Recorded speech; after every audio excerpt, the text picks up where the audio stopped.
Rieccoci in studio, seconda parte di 7 in punto, la scuola del fare è il titolo che abbiamo scelto per questa parte di trasmissione, perché di scuola del fare parleremo con la nostra ospite che è Enrica Boccarella, buongiorno, anche a lei, che è una dei soci fondatori della scuola del fare. E che è cosa? La scuola del fare nasce per La quale scuola motivo? del fare è un'associazione culturale di Castelfranco Veneto che nasce ormai nel 1993 come gruppo di lavoro dalla volontà di alcuni insegnanti di scuola primaria che si sono ritrovati concordi nell'intento di sostenere proposte di scuola attiva e formativa. Formativa a partire proprio dagli insegnanti, Certo. perché il nostro primo intento è stato proprio quello di formarci, di cercare e di approfondire percorsi alternativi alla scuola tradizionale, metodologie diverse, facendo riferimento a delle figure che per noi erano importanti, che nei nostri studi e nelle nostre attività di insegnanti appunto avevano rappresentato dei valori e degli insegnamenti importanti. Quindi insomma degli insegnanti uniti da questo scopo, no? Perché immagino che poi come in tutte le categorie ci siano insegnanti che vanno avanti un po' per forza di inerzia e altri insegnanti che invece vogliono comunque mettersi in gioco insomma, e provare a... Sì, sicuramente la volontà di mettersi in gioco e di sperimentare delle proposte, di apprendere appunto nuove metodologie è stato il motore che ha dato il via alla nascita della scuola del fare, che poi dopo l'incontro con il professor Roberto Pittarello, che è stato uno dei nostri incontri fondamentali. Che è chi? Spieghiamolo a chi non lo conosce. Il professor Roberto Pittarello, ex insegnante ormai di scuola secondaria di primo grado, adesso docente presso Scienze della Formazione Primaria a Padova. È stato il nostro ispiratore in quanto ideatore dei laboratori creativi e quindi di percorsi laboratoriali riferiti ai bambini e ai ragazzi. Ecco, tanto è vero che attualmente siete anche accreditati, no? Al Ministero, sì. E questo è un importante Ci siamo riconoscimento. costituiti poi formalmente come associazione alla Scuola del Fare nel 1995 e nel 2006 abbiamo ricevuto dal Ministero l'accreditamento come ente per la formazione, appunto per le proposte educative come formazione e aggiornamento del personale scolastico. Tanto è vero che organizzate un sacco di cose. Sì, organizziamo principalmente il nostro programma di formazione, perché come le dicevo prima la formazione è il nostro progetto principale e come le dicevo abbiamo le nostre figure di riferimento. Se mi permette faccio un po' la storia, no? Sì, di come è certo. nata la nostra associazione e anche un aneddoto che la nostra presidente Maria Elia Zardo racconta sempre quando parla della nascita di questo gruppo di lavoro, che è dovuto proprio all'influenza di personaggi molto significativi come Bruno Munari e il maestro Mario Lodi.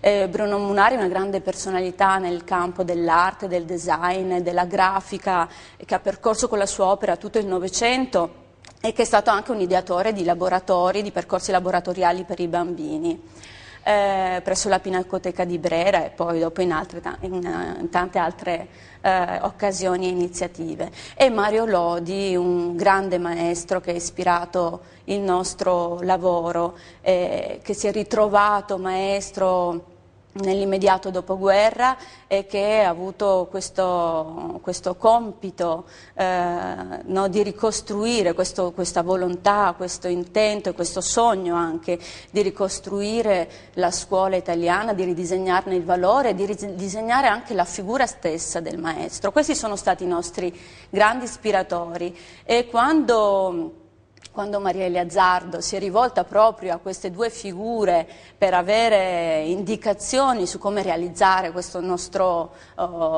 progetto di scuola attiva, entrambi questi personaggi hanno indicato poi la persona di Roberto Pittarello, che appunto opera in provincia di Padova e vicino a Castelfranco, e quindi poteva essere un riferimento molto più partecipe e attivo a quelle che erano le nostre iniziative. Anche dal punto di vista, quindi, diciamo, geografico. Anche dal punto di vista geografico, naturalmente. Ecco, rispetto a Mario Lodi, che è scomparso tra l'altro sì, da pochissimo, so che lei insomma ci teneva a dire qualcosa. Sì, ci tengo a ricordare la figura del maestro Mario Lodi, perché tra l'altro, cioè, oltre ad essere appunto questo grande maestro, è un osservatore attento del bambino nel suo rapporto quotidiano che ha avuto di insegnamento come docente,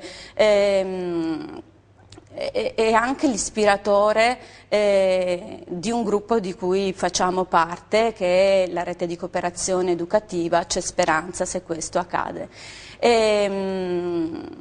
Noi facciamo parte di questo gruppo che riunisce tantissime persone da tutta Italia e che ha concretizzato, come dire, il lavoro di rete in due convegni, in due momenti importanti, il primo a Sestri Levante nell'ottobre del 2012 e invece il secondo convegno proprio in queste zone a Cadoneghe e Vigo d'Arzere, in quest'ultimo convegno i passi dell'educazione. Senta, mi incuriosisce il fatto che, sì, per esempio, voi vi chiamate la scuola del fare, sì, e poi lei parla di scuola attiva, che sono termini, sono dei bei termini che danno l'idea un po' del dinamismo, no? Spesso quando si parla della scuola si parla della scuola in maniera negativa, si parla dei problemi della scuola.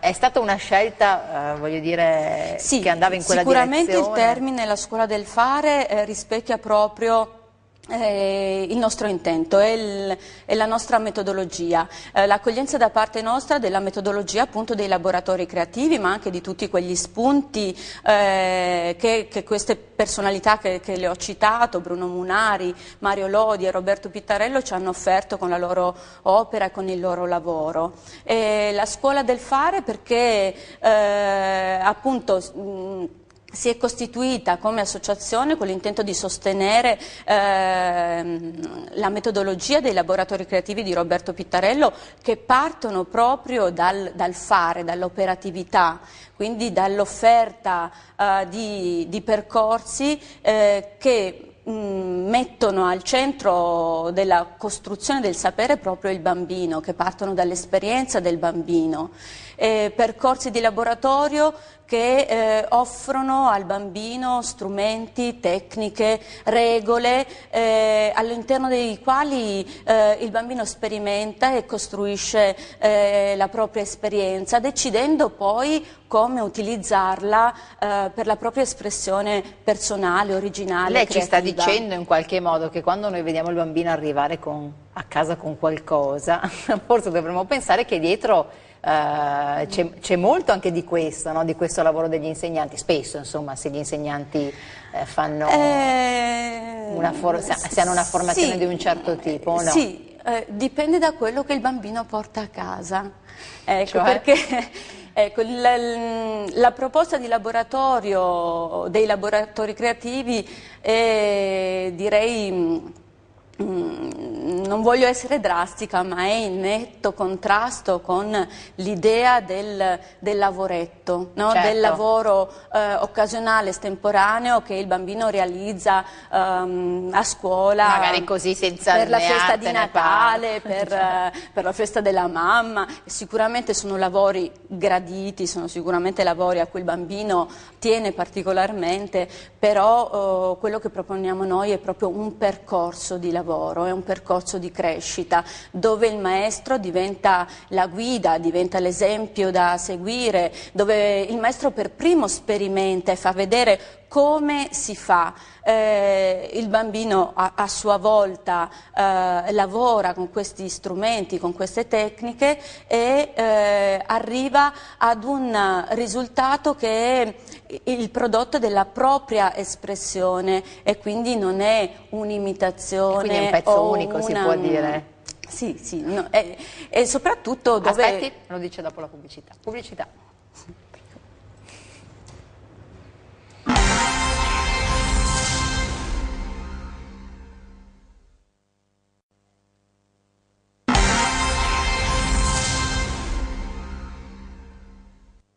Rieccoci qui, ultimo blocco di 7 in punto e con Enrica Boccarella dell'Associazione La Scuola del Fare di Castelfranco Veneto. Siamo dunque in provincia di Treviso, anche qui c'è un sito dove trovate tutte le informazioni, lascuoladelfare.it. Ci stava raccontando anche l'importanza di questi laboratori creativi. Cerchiamo di far capire bene a chi ci ascolta come funzionano e che cosa succede. Sì, come le dicevo prima, il laboratorio per noi è un metodo di lavoro. Per laboratorio non intendiamo un luogo fisico, certo, uno spazio particolarmente attrezzato, ma è una metodologia di lavoro, è una proposta che facciamo ai bambini, ai partecipanti appunto a questi laboratori, che nel nostro caso sono soprattutto dedicati all'educazione visiva, all'educazione tattile, all'educazione musicale e al sostegno e all'animazione del libro e della lettura, e sono delle proposte, dei percorsi che offrono ai bambini una serie di tecniche e di strumenti che mostrano ai bambini come si lavora con questi strumenti, come si fa per diventare protagonisti della propria esperienza, per costruire il proprio sapere. Ecco perché sono così collegati anche alle proposte di scuola attiva, dove appunto il bambino diventa costruttore del proprio sapere. Certo. E tutto quanto passa attraverso il fare. Ecco anche perché ci chiamiamo la scuola del fare, no? Attraverso l'operatività, attraverso le mani, perché come diceva anche Maria Montessori, una dei più grandi rappresentanti della scuola attiva, la mano è l'organo dell'intelligenza e come ribadiva anche Bruno Munari, se ascolto dimentico, se vedo ricordo, ma se faccio capisco. E quindi il fare, diciamo, è l'elemento essenziale dei nostri percorsi di laboratorio. E poi immagino, insomma, che i bambini sperimentino anche, oltre alle loro potenzialità, piuttosto che i loro limiti, insomma, quindi si confrontano anche con... Certo, il maestro nel laboratorio è la guida ed è colui che, oltre a proporre le attività, guida la riflessione sul percorso operativo e mette in condivisione tutto quello che accade nel laboratorio, che costruisce il gruppo classe o comunque il gruppo di bambini, di fruitori del laboratorio stesso, e il bambino in questo confronto continuo, costante, e in questo lavoro cooperativo che si viene a creare anche, no, nell'atmosfera del laboratorio, misura le proprie abilità, le proprie capacità, i propri limiti anche, perché no, e sviluppa delle vere e proprie competenze. Certo. E scopre, no, anche magari di riuscire, di poter fare cose... Il laboratorio è il luogo dove si favorisce principalmente proprio la scoperta, la ricerca e la progettualità, e proprio per questo non è un luogo fisico, ma è un metodo di lavoro che può essere realizzato in qualunque spazio, opportunamente, naturalmente adeguato in base al tipo di laboratorio. Funziona? Cioè, voi organizzate questi laboratori che sono appunto pensati per bambini intanto di che fascia d'età, e poi appunto come, per esempio, come vi accedono i bambini, dove... Le nostre proposte riguardano principalmente la fascia di età dei bambini del nido, della scuola dell'infanzia e della scuola primaria. Ci rivolgeremo volentieri anche ai ragazzi della scuola secondaria di primo grado, ma finora abbiamo avuto poche occasioni di incontrare questi ragazzi, anche perché le nostre proposte di formazione, pur essendo sperimentate a contatto diretto con i bambini, sono rivolte principalmente agli adulti, perché noi crediamo principalmente nella formazione dell'adulto, dell'operatore, dell'educatore, del genitore, dell'insegnante, proprio per favorire una maggiore ricaduta del nostro lavoro e delle nostre proposte sui bambini.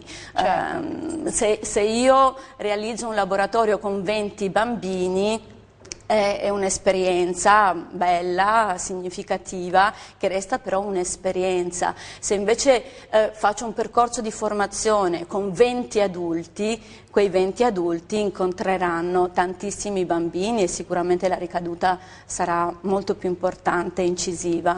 Ecco, lei citava educatori ma anche genitori. C'è sensibilità da parte dei genitori oppure magari tendono un po' a demandare il compito, il ruolo insomma di formatori? Diciamo che noi abbiamo anche, come dire, il privilegio di incontrare sempre persone che sono fortemente motivate, quindi nei nostri laboratori, nel nostro programma di formazione sicuramente accedono persone che hanno una grande motivazione, che se sono genitori, sono dei genitori molto coscienti e molto attenti, e allo stesso modo gli insegnanti e gli educatori. È un interesse che si sta sviluppando sempre di più presso le famiglie, presso i genitori, questo verso la possibilità di formarsi per offrire ai propri figli degli strumenti in più per l'espressione personale, per la crescita personale e per lo sviluppo della personalità, insomma. Forse però c'è un gap tra questi genitori molto attenti e magari molti altri genitori che si lasciano un po' guidare dagli eventi. Lo riscontrate? Sicuramente il condizionamento anche del nostro vivere, della nostra società, la fretta, l'organizzazione familiare non sono favorevoli, insomma non aiutano, non consentono sicuramente ai genitori di essere sempre così attenti e presenti, però la qualità del tempo che si trascorre con i bambini, insomma, non deve essere trascurata. Se la quantità ci manca, almeno curiamo la qualità. Lei dice giustamente. E tra l'altro voi avete, insomma, prima, per quello dicevo che c'è continuità, perché prima con Giorgia Golfetto abbiamo parlato di Nati per leggere, di leggere per leggere, e voi, insomma, c'entrate dentro, no? Sì, entriamo dentro a tanti progetti, entriamo dentro a tanti gruppi, le dicevo prima della rete di cooperazione educativa che fa capo appunto a Mario Lodi, a questa sua ispirazione, a questa sua eredità che ci ha lasciato, e poi facciamo parte del coordinamento Leggere per Leggere. Siamo in 15 soggetti, noi Scuola del Fare uno dei 15 soggetti che si occupa in particolare del sostegno ai libri, alla lettura, appunto per la fascia di età di cui parlavamo prima, i bambini del nido, della scuola dell'infanzia e della scuola primaria, con attività di sostegno del libro e della lettura che vanno proprio dalla scoperta del libro come oggetto addirittura, come oggetto nella sua materialità, no? Nel suo essere forma, formato, rilegatura, pagine. Quindi noi facciamo questa educazione alla lettura a partire dall'oggetto libro e da tutte le potenzialità espressive che contiene. Quindi insomma da una cosa che si tocca, da tutto una quello cosa che poi si tocca, proprio uno dei nostri campi di formazione è proprio quello dell'educazione tattile, anche attraverso il libro si può fare educazione tattile. Senta, e a proposito di questo c'è un'iniziativa importante che si terrà a giugno, no? In cui siete coinvolti.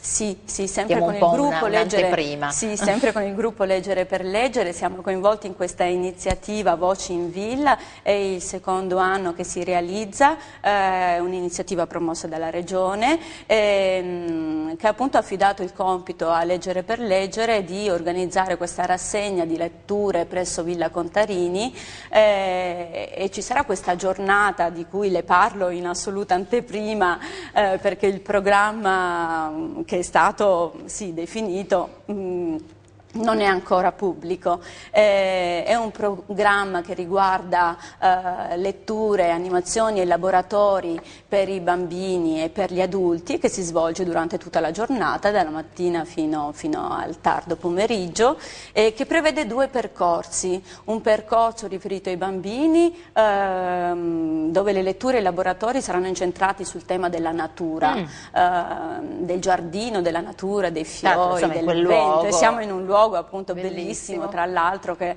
ha un bellissimo giardino dove verranno anche ambientati alcuni momenti di lettura, e invece un percorso per gli adulti che affronta il tema della lingua salvata e che propone letture di autori veneti.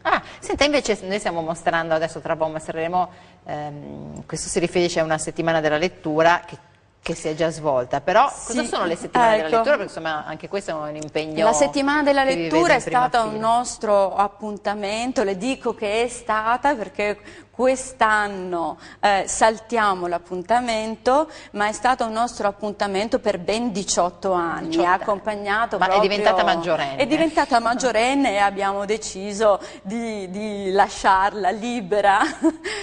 Però è stato un percorso appunto di lettura, di approfondimento sui libri che ci ha accompagnato per tanti anni e che ha avuto modo di farci fare tantissimi incontri con autori, case editrici, con libri e con tematiche che appunto sono state offerte ai bambini e ai ragazzi delle scuole di Castelfranco attraverso appunto delle proposte di lettura in collaborazione con il Comune di Castelfranco, la biblioteca comunale. Tra l'altro in questo caso, prima parlavamo anche di ragazzi, no? Anche con Giorgia Golfetto, e qui in questo caso i ragazzi erano coinvolti. La settimana della lettura aveva questa caratteristica di rivolgersi di anno in anno a diverse fasce di età e quindi a diversi ordini di scuola. Dalla scuola dell'infanzia, ci sono state le settimane della lettura dedicate alla scuola dell'infanzia, poi quelle dedicate alla scuola primaria e quelle dedicate anche alla scuola secondaria di primo grado, alla scuola media, per intendersi. L'ultima settimana della lettura, quella dei 18 anni, era un po' a cavallo tra la scuola primaria e la scuola media, e infatti abbiamo avuto ospite anche la casa editrice Becco Giallo, che ha presentato i suoi fumetti di impegno civile che sicuramente sono indicati, no, per una lettura da parte dei preadolescenti, degli adolescenti e degli adulti. E degli adulti, certo. E quindi insomma speriamo che magari si ripeta l'esperienza, no? Lanciamo questo... Sì, e accanto a questa esperienza comunque ne coltiviamo e ne portiamo avanti tante altre, tra cui anche il premio Soligatto, che voglio citare perché è un premio che riguarda i libri illustrati per la fascia di età 3-11 anni e che conduciamo ormai da 7 anni in collaborazione con i comuni del Solighese, Pieve di Soligo, Farà di Soligo, ai quali poi dopo si sono aggiunti altri comuni del circondario. E questo premio ha una sua specialità in quanto è un premio assegnato dai bambini ai migliori libri illustrati per 2 fasce di età, 3-7 anni e 8-11 anni. E anche questo lavoro che facciamo direttamente con gli insegnanti che poi propongono la lettura dei libri a scuola ci ha dato modo di incontrare tanti libri, tanti autori, tanti editori e di approfondire la tematica dell'educazione della lettura. Certo, ma i bambini come scelgono? Cioè, voi date ai bambini i libri? Sì, noi viene fatta un'attenta e accurata selezione dei libri che si riferiscono alle proposte editoriali dell'anno precedente all'edizione del premio. Quindi libri nuovi sostanzialmente. Libri nuovi, sì, diciamo i libri dell'anno prima. Sì, quindi, insomma... E vengono selezionati 5 libri per la fascia di età 3-7 anni e 5 libri per la fascia di età 8-11 anni, che poi vengono presentati in diversi incontri di approfondimento e di formazione agli insegnanti che aderiscono al progetto, e gli insegnanti insegnanti a loro volta li portano nelle scuole ed ecco, come le dicevo prima, questo moltiplicarsi proprio, no, della ricaduta, è l'effetto domino di cui parlava con Giorgio, appunto. E per questo puntiamo soprattutto alla formazione degli insegnanti, perché sappiamo che attraverso di loro raggiungiamo tanti bambini. Certo. Ma mi incuriosiva capire come arrivate a capire che i bambini preferiscono un libro rispetto ad un altro. Proprio perché attraverso la lettura mediata da parte degli insegnanti, che poi approfondiscono anche con proposte di laboratorio, di lettura espressiva, proposte legate all'illustrazione, all'educazione visiva che i libri insomma propongono, i bambini arrivano alla votazione finale.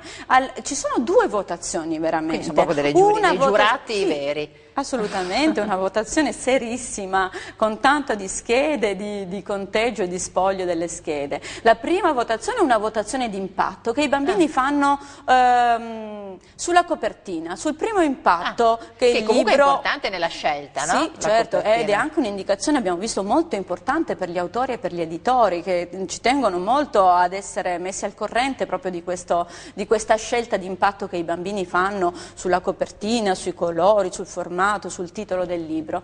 E dopo invece c'è la votazione finale in seguito alla lettura e all'approfondimento del libro stesso.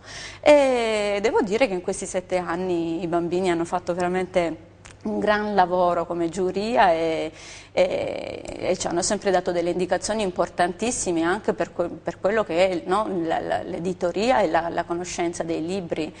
E per quello che avete visto, i bambini di solito scelgono cioè illustratori magari più di un certo tipo rispetto ad un altro, oppure storie legate? Nel corso degli anni hanno fatto le scelte più disparate, quindi direi che non... È difficile fare... Sì, che è difficile trovare, no, così individuare, no, il modo in cui poi arrivano alla scelta. Sì, penso che siano scelte che vanno soprattutto nella direzione del piacere della lettura, del piacere che il libro comunica e anche del divertimento in un certo senso. Noi nelle 5+5 proposte che facciamo per le diverse fasce di età cerchiamo sempre di inserire argomenti diversi, tematiche diverse, ma anche generi letterari diversi. Cerchiamo sempre un piccolo posto per la poesia, no? che è anche un genere importante, un posto per le storie e un posto anche per quei libri che non sono delle vere e proprie storie, che sono delle non storie ma che comunque contengono una narrazione. Vediamo che i bambini gradiscono molto le storie, i racconti, ai bambini piace molto identificarsi nelle storie dei libri, nei protagonisti e spesso forse la scelta è stata proprio guidata da questa possibilità di identificarsi all'interno di un libro e di una storia. Infatti non a caso spesso i bambini poi quando tu gli riracconti la storia vogliono essere i protagonisti, no? Oppure gli leggi la storia e vogliono che tu cambi il nome e che magari usi il loro nome, quindi a testimonianza del fatto di quanto vadano dentro alla storia. Certo, sì. Senta, io non voglio fare le domande di politica, però il neo premier, no, è partito dalle scuole e tra l'altro forse a lui piacerebbe il nome della vostra associazione, visto che parla sempre della politica del fare ed è anche a quanto pare insomma, uno che va veloce, poi naturalmente misureremo questa velocità quanto sarà efficace. Ma secondo lei, per esempio, uno come Mario Lodi, se potesse dargli magari un consiglio sul come ripartire dalla scuola, che cosa gli direbbe? Oppure insomma può farlo anche lei, tanto non è che Renzi ci ascolti, ma noi possiamo ecco, io sono stata contentissima nel leggere, perché non l'ho ascoltato ma l'ho letto, il discorso